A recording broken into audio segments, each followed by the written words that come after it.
계속 말씀하시는 게 있어요. 성지순례는 꼭 한번 가야 된다고. 그래서 이제 목사님들 노회에서 성지순례를 하면 어려운 교회들은 좀 지원해 주거든요. 그런데 이제 성지순례가 보편적으로 이스라엘을 그 주변을 많이 가는데 유럽 성지순례는 뭐 금액으로 감당도 안 되고 그러니까 노회에서 반을 부담해 주어도요 최소한 100만 원 이상을 이렇게 내야 돼요. 근데 어떤 목사님이 저희 아파트 제가 주공 아파트 쪽 신갈의 주공 아파트 살 때에 그 아파트 상가에 있는 개척교회 목사님이 성지순례를 가는데 돈이 없어서 못 가신다 그러더라고요. 그래서 우리도 어려웠는데 그때 마침 아내가 사모님이 어린이집 하다가 그만두고 목돈이 좀 생겼는데 그걸 거의 다 쓰고 얼마 안 남았어요. 일을 안 하니까 돈이 2배로 들어가는 느낌이더라고요. 일을 안 하고 쓰기만 하니까 금방 바닥이 나는 거예요. 그래서 얼마 안 남았을 때 어차피 이거 뭐 있으나 없으나 어려운 건 마찬가지인데 우리가 좀 도와주다. 자, 그래가지고요 그 개척교회를 찾아가서 100만 원을 이렇게 다녀오시라고 드렸습니다. 근데 참 놀라운 게요. 나중에 그게 그리고 나서 얼마 후에 저도 교회를 개척했는데 그게 한 20배로 돌아오더라고요. 2천만 원을 담임 목사님이 지원을 해주셔가지고 여기 뭐 교회를 설립하게 됐거든요. 어쨌든 그래가지고 그랬는데 그분은 그렇게 저희들이 지원했는데도 못 가시더라고요. 아마도 다른 데 쓸 일이 많았나 봐요. 왜냐면 개척교회니까 성도도 없고 거기 그 교회 제가 볼 때 뭐 성도가 있어봐야 한둘 뭐 그 정도고 그러니까 들어갈 돈이 얼마나 많았겠어요. 월세도 내야 되고 그래도 뭐 못 가셨어도 그냥 그런가 보다 그랬어요.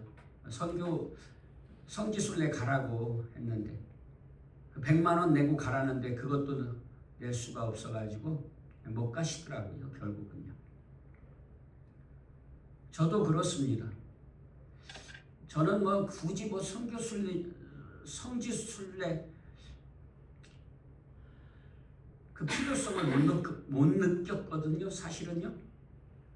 그리고 또 돈이 한번 가려면 그 전에 한 20년 전에 3,400이었으니까 지금은요 최소한 4,500을 해야 돼요. 그러니까 그걸 또 이제 노예에서 다 지원해 주는 게 아니라 반 정도는 부담해야 되니까 이게 부담스러워서 못 가겠더라고요. 필요성도 뭐 절감하지 못했고. 그런데 이게 조영건 집사님 말씀이 딱 마음에 다가와요. 가서 백문이 불여일견이라고 가서 경험해 보면 오히려 필요성을 더 느끼게 돼요.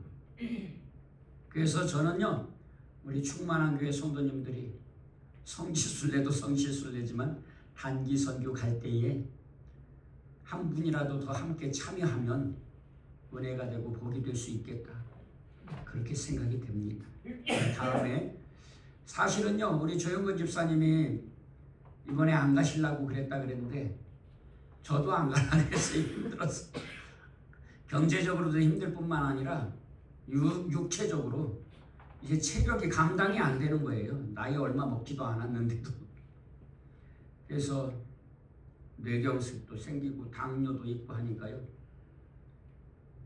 지난번에 단기선교 2년 전에 단기선교 갔을 때에 탈이 나가지고 얼마나 그냥 뭐 위로 쏟고 아래로 쏟고 얼마나 고생을 했는지 몰라요. 아주 고생을 하고 지난번에 답사를 갔다 오는데도 비행기를 탔는데 또 막 구토가 나가지고요 화장실을 여러 차례 들락거리면서 옆에 사람 민폐가 됐을 거예요. 그런데 외국인인데 전혀 꺼리끼 먹지 않고 어서 다녀오시라고 바디랭귀지가 있잖아요. 그래서 제가 화장실을 가고 싶어 하니까 아주 흔쾌히 갈 때마다 이렇게 비켜주셔가지고 너무 감사하더라고요. 그것도요. 그래서요, 야, 저도 사실은 이번이 마지막이다 이런 생각을. 근데 다녀오고 나서 우리 조용근 집사님처럼 다음 단기 선교를 좀 준비해 이런 생각이 들었어요. 은혜가 되고, 또 우리는 어렵지만 이렇게 우리가 선교 헌금을 하잖아요. 이렇게 단기 선교를 가게 되면 목돈으로 선교 헌금을 하고요. 또 사랑의 쌀 나누기 200명씩 이렇게 하고요. 그러면서 우리가 단기 선교를 가기 때문에 도울 수 있는 거잖아요, 사실은요. 그러다 보니까 선한 일이 되고 하나님 앞에 하늘의 상이 쌓이게 되지 않을까요? 그런 마음이 들어요. 하나님 앞에 가서 최소한 받을 상은 있겠다. 그래서 기왕이면 여러분들 중에도 함께 참여하실 수 있으면 참여하면 좋고 감사하겠습니다. 그래서 사실은요, 이렇게 단기 선교 답사 간증을 하게 하는 이유도 그런 의도도 있습니다. 사실은요. 그래서 성도님들의 은혜를 통해서 또 우리 성도님들이 더 은혜가 될 수도 있잖아요. 담임 목사가 얘기하는 것보다. 그래서 여러분들이 좀 단기 선교를 마음에 품고 기도도 해주실 수 있기를 부탁드립니다. 오늘은요 3.1절입니다. 요즘에는요 대체휴일이 있어서 내일 놀아요. 그런데 노는 게 중요한 게 아니고요, 잊지 말아야 하잖아요. 잊지 말아야. 절기를 정해 놓은 이유가 뭐예요? 잊지 말자 6.25 그런 거잖아요. 잊지 말자. 왜요? 또 그런 일 겪으면 안 되잖아요. 그래서 3.1절이 뭔 날인지 다 아시죠? 모르는 분 없을 줄로 알아요. 우리가 일제강점기 때에 노예로 살으니까 너무 힘들잖아요. 이스라엘 백성들이 애굽에서 노예로 살게 되니까 얼마나 힘들어요. 그러니까 막 고통의 부르짖다 막 딱히 기도했다기보다는 그냥 고통스러워서 울부짖었단 말이에요. 그랬더니 하나님께서 그 고통의 소리를 들으시고 살펴주셨다 그래요. 우리도 그렇지 않습니까? 근데 우리는 또 3.1절에 믿음의 사람들이 얼마나 기도하고 독립운동도 하고 했습니까? 유관순 여사라든지 수많은 그리스도인들이요. 그래서 독립해보자. 일본으로부터 독립하자. 그래서 3.1절 만세운동을 한 것이 3.1절 절기가 된 거잖아요. 대한독립 만세! 그랬어요. 그래서 3.1절을 지키고 있지 않습니까?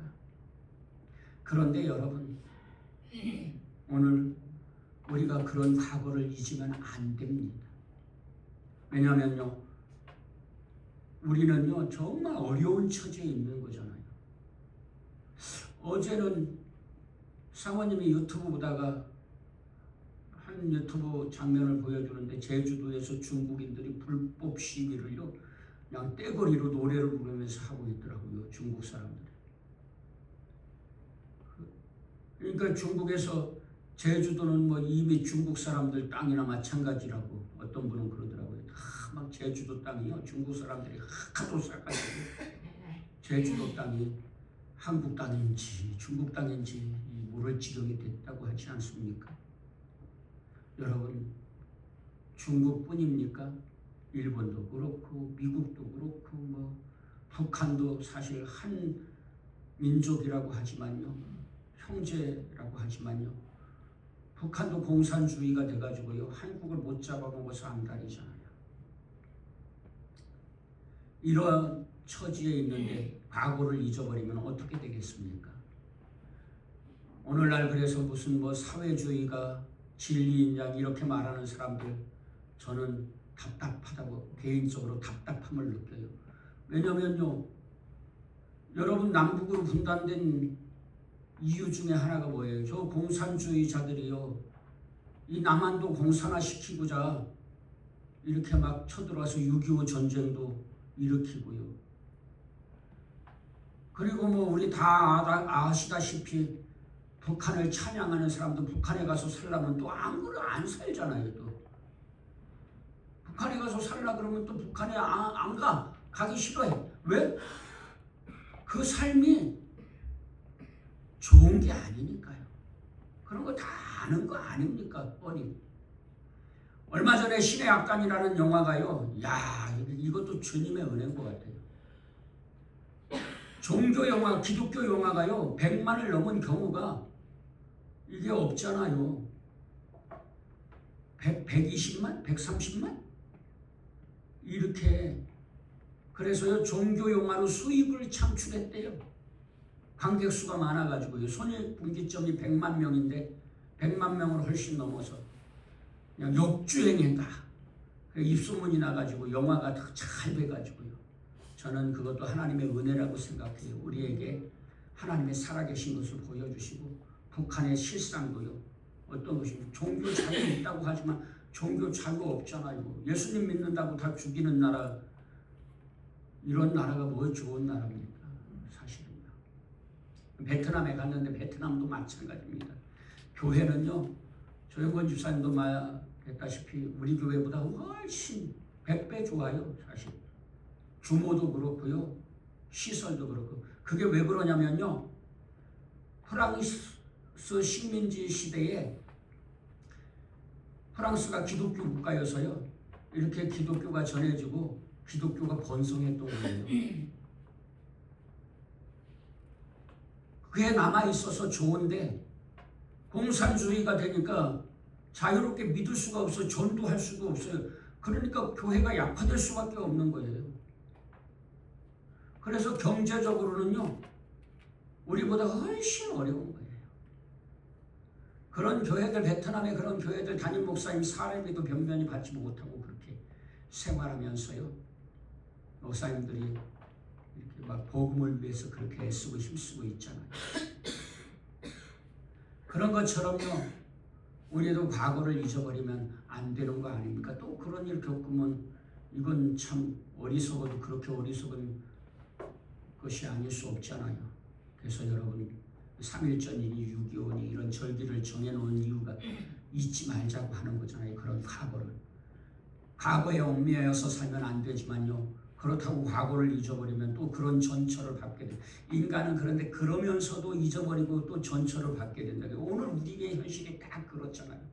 과거 잊어버리고 무슨 사회주의 주장하고 말이죠. 그거보다 더 중요한 건 뭐예요? 죄에서 해방되는 겁니다. 죄에서 해방되는. 그런 결과들이 다 어디에서부터 오는 겁니까? 죄로부터 오는 거잖아요. 죄로부터. 그래서요, 여러분, 죄에서 해방되는 것은 더 중요한 일인 줄로 믿습니다. 여러분, 회개하고 예수님을 믿어 죄로부터 해방되기만 하면요, 세상의 부조리들은요, 주님의 은혜로 다 사라지게 되어 있어요. 우리가 참되게 믿으면. 그런데 베트남도 그렇고 왜 그런 일이 발생하는 겁니까? 전쟁은 하나님께 속한 것이라고 했는데 왜 하나님께서 안 지켜주시는 겁니까? 왜냐하면 하나님의 자녀들이, 하나님의 백성들이 하나님 잊어버리고 하나님 은혜 잊어버리고 범죄 가운데 살아가니까요. 죄악이 관영한 세상을 살고 있습니다. 뭐 이스라엘 팔레스틴 전쟁 얘기하고 이스라엘이 또 초등학교를 공습해서 아이들이 죽었다 그러는데요. 여러분, 그거보다 더 중요한 건 그런 일이 왜 일어나느냐는 거예요. 왜? 도대체 어째서 그런 일이 일어나? 전쟁은 하나님께 속한 것이라잖아요. 그런데 하나님께서 왜 그런 전쟁을 그냥 놔두시느냐는 거예요. 그런데 성경을 보니까 전쟁은 하나님의 징계의 일환이기도 하더라고요. 그리고 인간의 욕심 때문에 그런 일이 일어나는 것이더라고요. 러시아나 우크라이나 전쟁도요, 뭐 때문에 일어나는 겁니까? 욕심 때문에 그런 거잖아요. 그래서 욕심이 잉태한 즉 죄를 낳고 죄가 장성한 즉 사망에 이르게 되는 거예요. 여러분, 러시아 땅만 해도 어마무시해서요. 그 땅만 가져 자원도 풍부하고 그 땅만 가져도요. 정말 세계에서 5손가락 안에 들어가는 큰 나라잖아요. 그런데도 더 많은 땅을 차지하겠다고 전쟁을 해요. 이스라엘 하마스 전쟁은 좀 양상이 다르기는 하지만 종교 전쟁 성격이 강하지만요. 그럼에도 불구하고 여러분 어떤 분들은 누구 편 누가 잘못했다 어쨌다. 그런데 제가 볼 때에는요. 팔레스틴은 잘못 없고 이스라엘은 잘못 없습니까? 똑같아요. 사실은요. 그 근본 원인은 죄 때문인 거잖아요. 죄 때문인 거잖아요. 이스라엘 백성들은 어떤 백성들이고 어떤 국가입니까? 이스라엘은 하나님께서 아브라함을 불러서 가나안 땅을 주신 하나님의 백성들이라고 하는 선택받은 선민이 사는 땅이잖아요. 그런데 왜 그 땅에 전쟁이 끊일 새가 없는 거예요? 성경을 보시면 아시겠지만 선지서를 보면 특별히 역대서도 그렇고 사무엘상부터 사무엘상하, 열왕기상하, 역대상하에 또 예레미야, 에스겔, 다니엘, 이사야 이런 성경을 보면요. 전쟁이 일어나는 원인이 뭐냐면요. 하나님의 백성들이 범죄해서 그리고 하나님께서 선지자를 보내서 경고해 주시는데도 회개할 줄 모르고 듣지 않아서 그래서 전쟁이 일어나더라고요. 그러니 여러분 사실 우리에게 중요한 것은요. 죄의 문제를 해결하는 겁니다. 무엇보다 중요한 것은. 그래서 예수님께서 그 죄를 대속해 주시려고 세상에 오셔서 이제 십자가를 지시는 여정을 걸어가시는데 곧 십자가에 져야 할 때가 되었습니다. 그때 예수님께서 제자들에게 말씀하시죠. 너희 중에 하나가 나를 팔리라.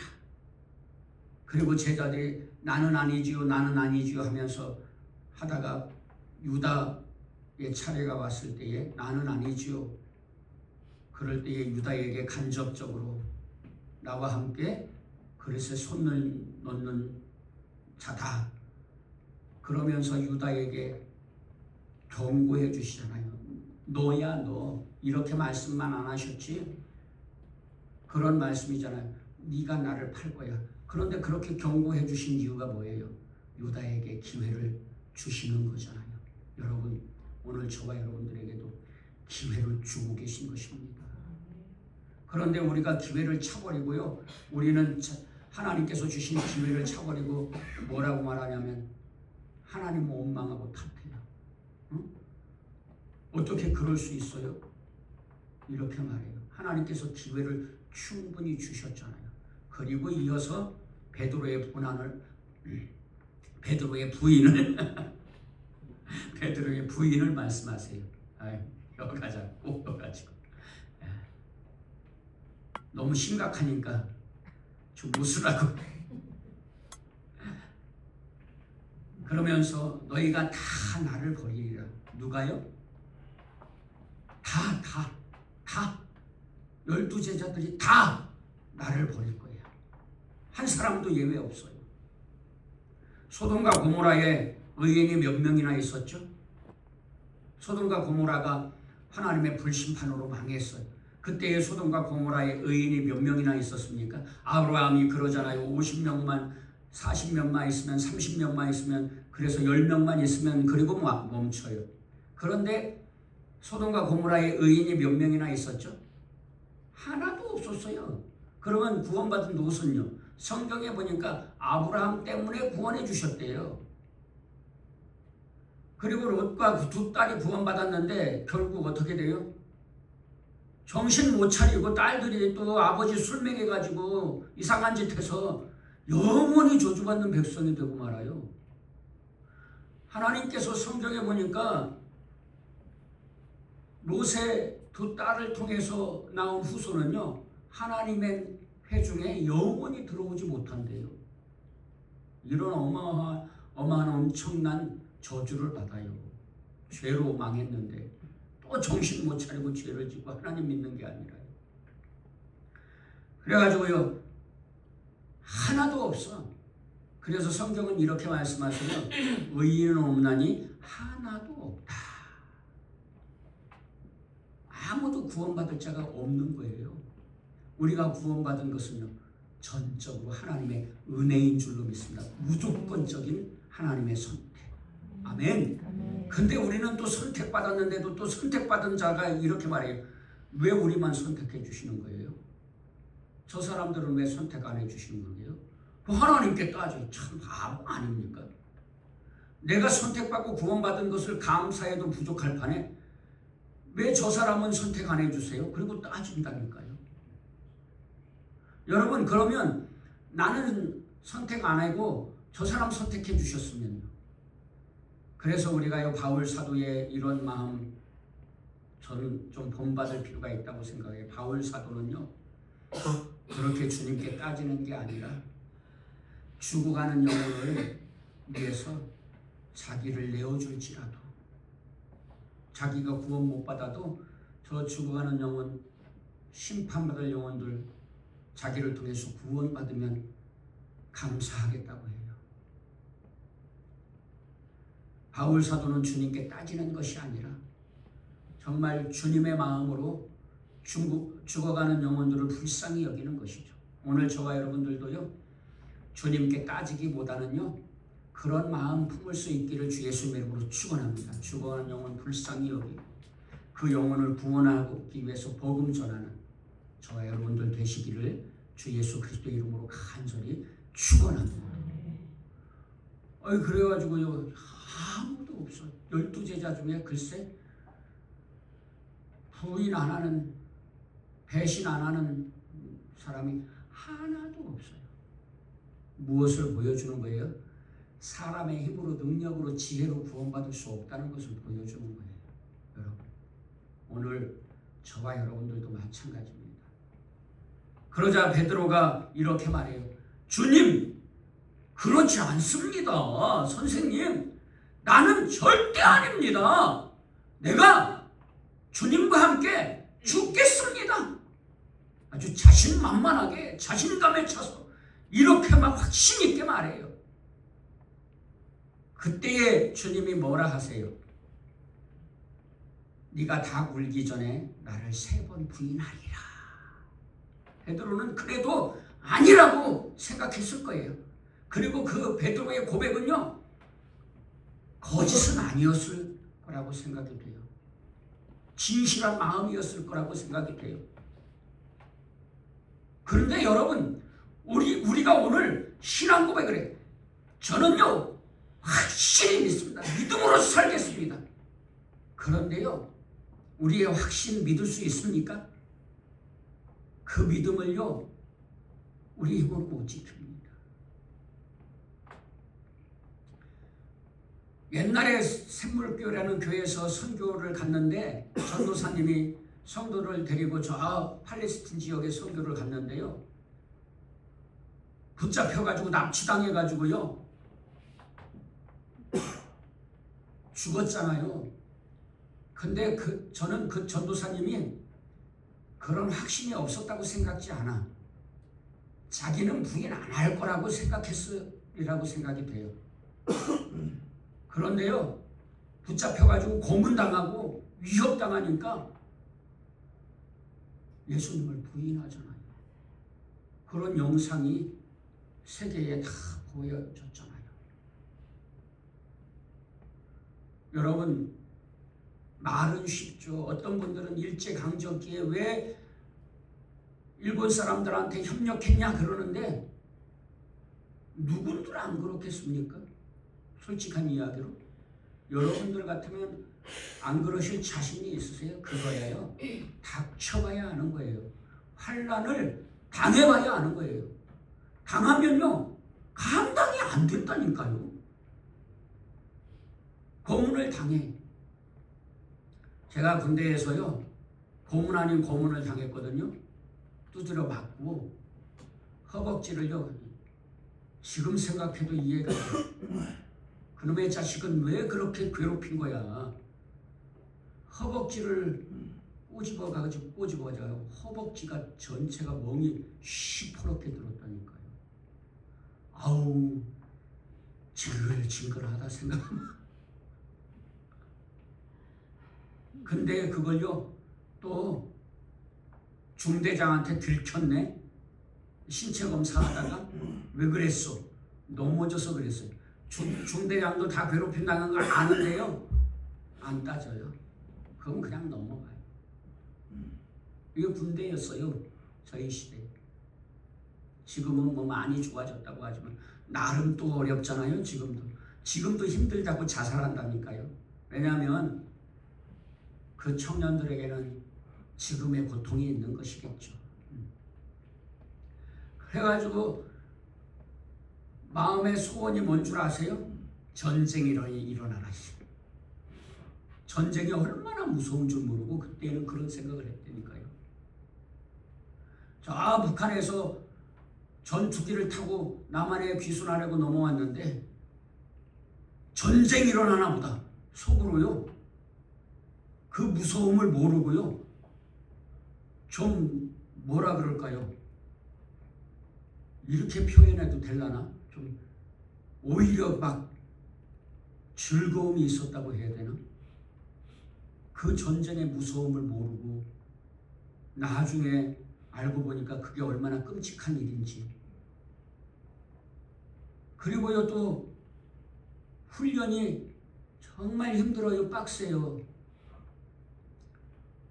저는 TV에 나오는 그런 훈련받는 군인들 훈련받는 이런 모습들 보면서요 정말 우습게 생각되더라고요. 왜냐면요 저희들이 훈련받은 것은 그보다 더 강하면 강했지 약하지 않아. 너무나 힘들게 훈련을 받았어요. 근데 차라리 군대 내 내무반에 있는 것보다 훈련 나가는 게 훨 나이 100번 나요. 왜냐면 내무반에 있으면 고참들에게 맨날 허구헌날 괴롭힌다. 날마다 괴롭힌다 하고 두드러 맞고. 그래서 힘들어도 훈련 나가는 게 더 심한 편이야. 그런 괴로움은 안 당하니까. 고문이라는 것이요 제가 당한 그런 괴로움에 100배, 1000배 더 하겠죠.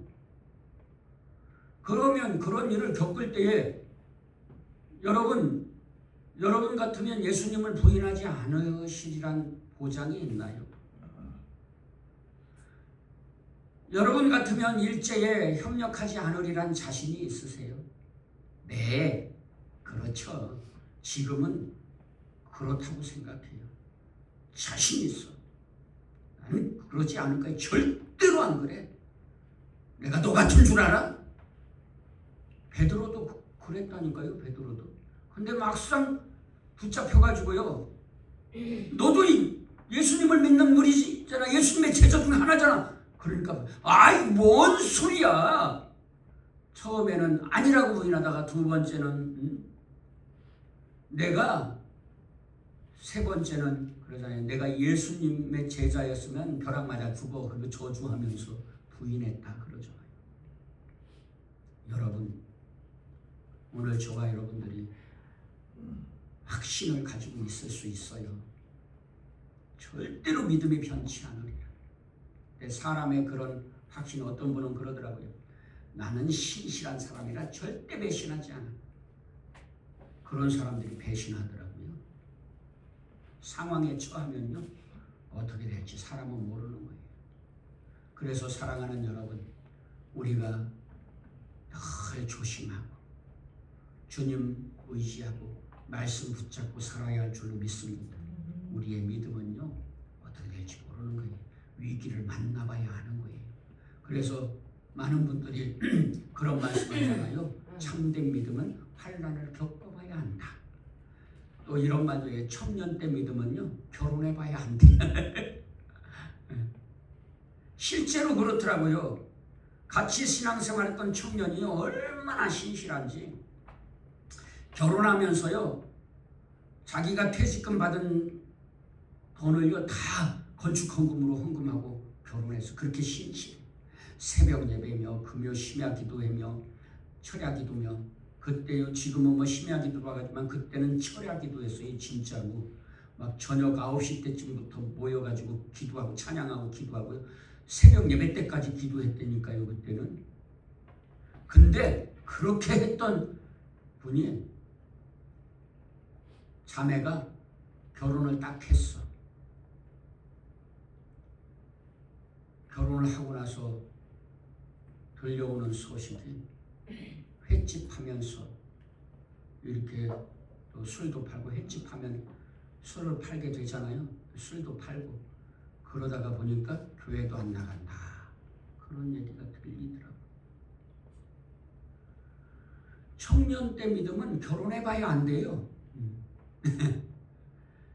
왜냐면 그만큼 환경이 어려워지는 거예요. 환경이요. 남편도 있고 시부모도 있고 또 처자식도 있고 처가도 있고 그러다 보니까요. 이게 믿음을 지키기가 더 어려워지는 거예요.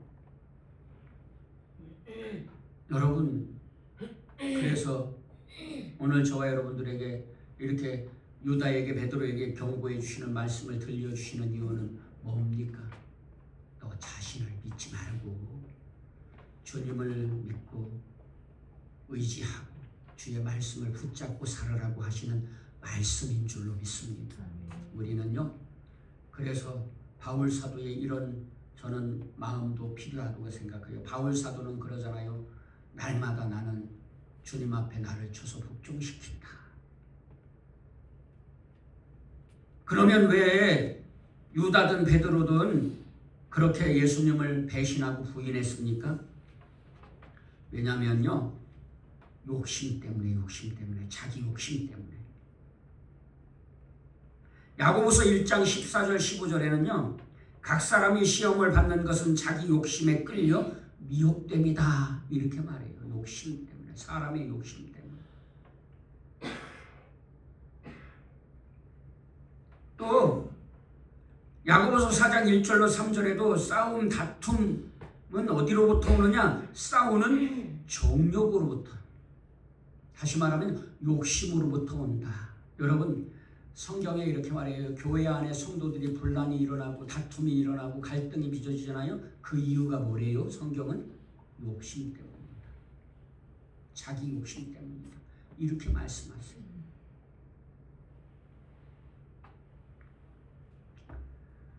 예수님이 목적이 아니라 수단이 되었을 때에 이런 일이 일어나는 겁니다. 오늘 저와 여러분들의 믿음은요. 예수님이 목적입니까? 수단입니까? 돈 벌기 위한 수단? 성공하기 위한 수단? 아니요. 진이 아니라니까요. 예수님은요.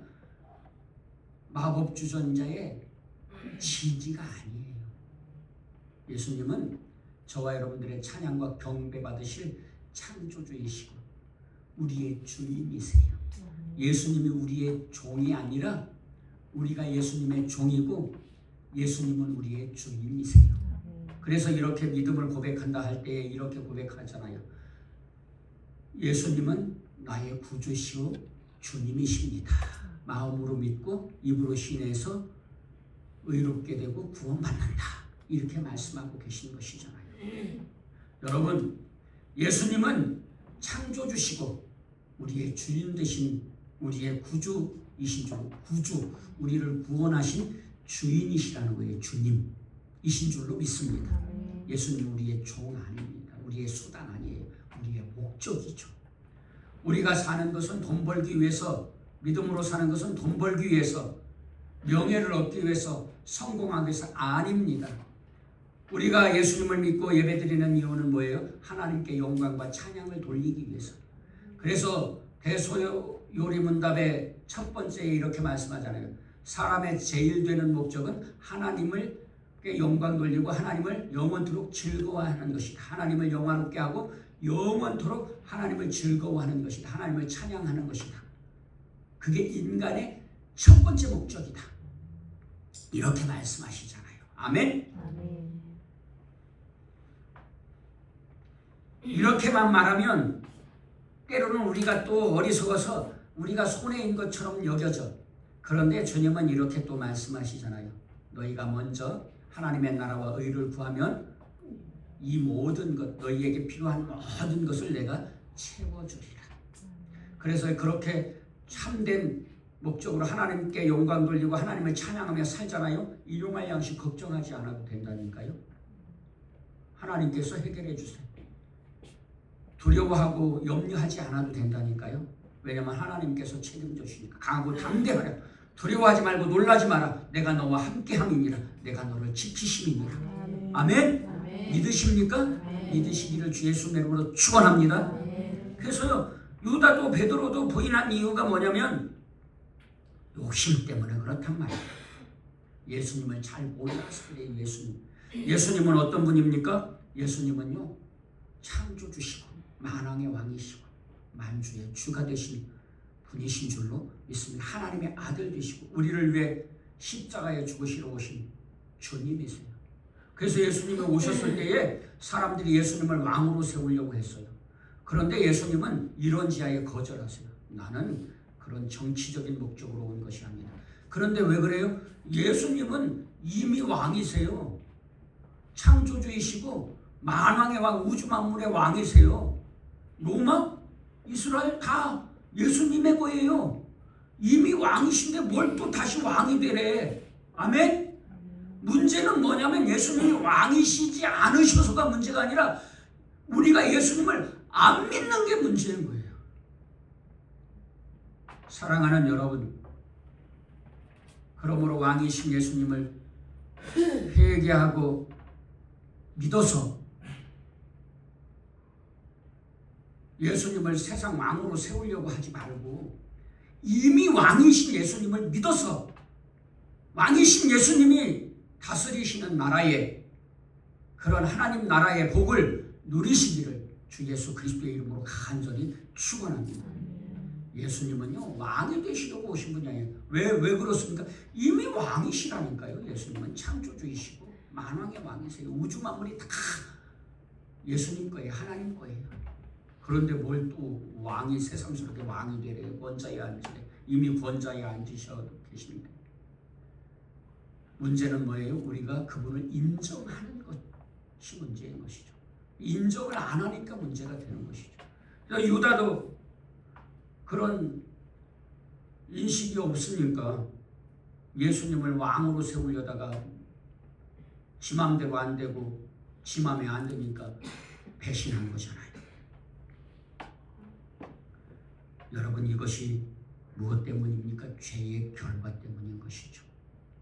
예수님께서 세상에 오신 이유는 뭐예요? 십자가에 우리의 죄를 대속하시려고 오신 거잖아요. 죄의 삭은 사망이다. 욕심이 잉태한 즉 죄를 낳고 죄가 장성에 자랐어. 죄가 자랐어. 그러면 어떻게 돼요? 필연 사망이 죽음에 이르게 됩니다. 그래서 예수님께서 그 죄를 사해 주시려고 세상에 오시고 십자가에 죽으시고 부활하신 줄로 믿습니다. 베드로가 부인한 이유는 무엇 때문입니까? 두려움과 자기 확신, 의 때문에, 자기 의 때문에 두려워요. 누군들 안 두렵겠어요? 베드로가 고백한다니까요. 나는 절대 아닙니다. 예수님과 함께 죽겠습니다. 주님과 함께 죽겠습니다. 그런데 막상 어려움을 환난을 당하면요, 두려워요. 우리는요, 연약해서 두려워요. 물론 그 중에 믿음의 용기가 있는 사람이 있겠죠. 그런데요, 보편적으로 보면 그런 가운데에서 믿음을 지킬 사람이 많지 않아요. 여러분, 군사독재 시절에 정부를 비판하다가 붙잡혀가서 민주화 투쟁하다 붙잡혀가서 고문당해가지고요, 미쳐서 나온 사람들 여럿 있잖아요. 그런 것처럼요, 그런 일을 겪으면 누구도 자신할 수 없는 거예요. 그러니까 서두에서도 말씀드렸다시피 자기를 믿지 말고 주님을 의지할 수 있는 저와 여러분들 되시기를 주 예수 그리스도의 이름으로 간절히 축원합니다. 주님이 준비하라 하실 때에 준비를 하네. 주님께서 뭐라고 말씀하세요? 유다의 배신과 베드로의 부인 늘 말씀하시면서 기도하라고 하시잖아요. 36절로 46절에 특별히 41절에 26장 41절 말씀을 읽고 마치겠습니다. 시작. 시험에 들지 않게 깨어 기도하라. 마음에는 원이로되 욕심이 약하도다. 시험에 들지 않게 깨어 기도해라 했는데요. 제자들은 베드로도 그렇고 제자들은요. 너무 피곤하고 지쳐가지고 그냥 자버렸어. 기도 안 하고. 우리 뭐 기도할 때에 힘들지요. 피곤하고 지치고 저도 뭐 새벽 예배 드리고 기도하다가 보면 막 졸고 있을 때가 있어요.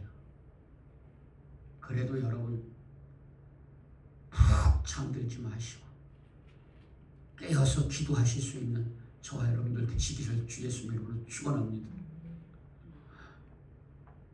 여러분 주님이 말씀하실 때에 베드로든 제자들이든 다른 제자들이든 그런 의식이 없었겠죠.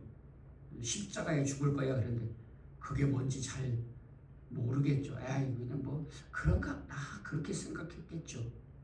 그래서 기도의 필요성을 못 느낀 거예요. 그런데 막상 예수님이 십자가에 죽으시고 나니까 겁이 더럭 나고 그래서 마가의 다락방에 모여서요. 그때야 비로소 기도하잖아요. 50일 동안 열심히 기도하잖아요.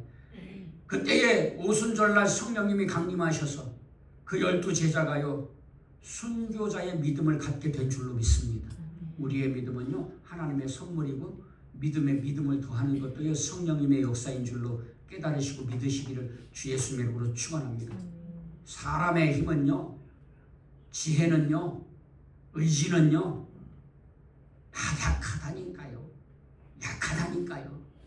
강하다고 자신하지 마시고 주님 의지하고 주님께서 기도하라 하시는데 그래서 그러잖아요. 쉬지 말고 기도해라. 낙심하지 말고 기도해라. 항상 기도해라. 계속 포기하지 말고 계속 기도해라. 주님이 말씀하시잖아요. 그럴 때에 기도하실 수 있기를 주 예수님의 이름으로 축원합니다. 새벽 예배 나와서 기도하는 거 좋죠. 그러면 얼마나 좋겠어요. 근데 우리 때로 그렇게 못하잖아요. 그러면요 쉬지 말고 기도할 수 있어요. 운전하면서 기도할 수 있잖아요. 버스 타고 가면서 기도할 수 있잖아요. 길을 가면서 기도할 수 있잖아요. 마음으로 기도할 수 있잖아요. 구체적으로 막 저는요 산에 걸으면서 집중이 제일 잘 되더라고요. 그때 기도 잘 되더라고요. 네. 여러분 어떻게 기도했지? 주기도문으로 기도해요. 하늘에 계신 우리 아버지 시험에 들지 않게 해주시고 다만 하게 속도해 주옵소서. 기도하시기를 부탁드립니다. 저는요 주기도문으로 기도를 지금까지 쉬지 않고 했어요. 끊임없이 했어요. 그래서 의지가 약한데 주님께서 지금까지 저를 믿음 안에서 지켜주셨다고 저는 믿어요. 왜냐하면 매일 기도하니까 매일 주기도문으로 뭐 매일 보편적으로 5번에서 10번은 기도하나 봐요. 주기도문으로 하늘에 계신 우리 아버지 시험에 들지 않게 하시고 악에서 구해 주옵소서. 그렇게 매일매일 기도하니까 하나님께서 지켜주신 줄로 믿습니다. 우리 다 그럴 수 있잖아요. 기도하라 하실 때 하나니까 유다도 베드로도 유다는 뭐 베드로와는 좀 근본적으로 다르죠. 유다는 믿지 않았던 사람 같고요. 베드로는 믿었지만 좀 의지가 약하고 자기 확신에 차서 자기를 신뢰해서 그렇게 결국은 주님을 부인할 수밖에 없었다고 생각이 돼요. 그런데 주님께서 뭐라고 말씀하세요? 너희가 다 나를 버리리라. 다 한 사람도 예외 없어요. 12제자가 다 버렸다니까요. 다 버렸어요. 오늘 우리라고 별 다르겠습니까? 12제자가 우리잖아요. 사실은. 그러니 여러분 자기의 믿음 믿지 말고요. 자기 믿음을 믿는 자가 아니라 주님을 믿고 주님의 말씀을 믿고 붙잡고 의지하는 참된 믿음의 사람들 되시기를 주 예수 그리스도의 이름으로 간절히 축원합니다. 기도하시겠습니다.